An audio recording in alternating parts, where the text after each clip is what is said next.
To record the screen on Samsung Galaxy S25 Ultra, we need to open and start the screen recorder by going to Quick Settings. So on the right side of the phone, swipe from the top towards the bottom, and then unfold this list of buttons here. You should be able to find screen recorder somewhere over here. In my case, it is exactly in this spot. You might have it in a slightly different place. If you don't have it here at all, press this pen button in the top right corner, then press Edit.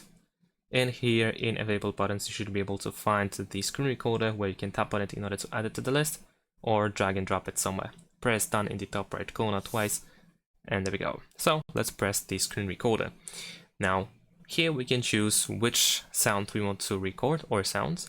We can decide to not record sound at all. We can record media from our phone, or we can also use our microphone as well.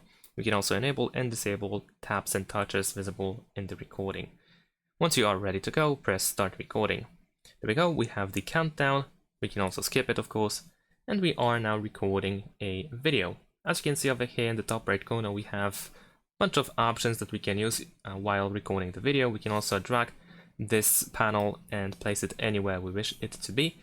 We can also press this arrow over here in order to hide these options, and if you swipe to the left like so, then we can once again open the panel.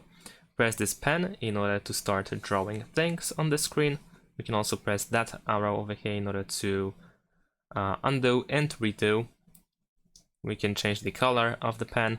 We can turn on the front camera. As you can see over here, it is located now by default in the top left corner, but we can change the position as well.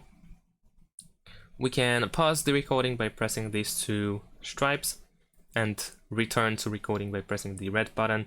And if you want to stop recording the screen, we can press this square button.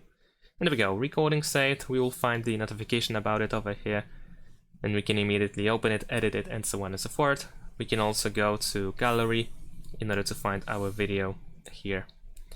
And this is how we can use screen recorder. Thanks for watching, leave a like and subscribe to my channel, and see you in my next videos. Bye!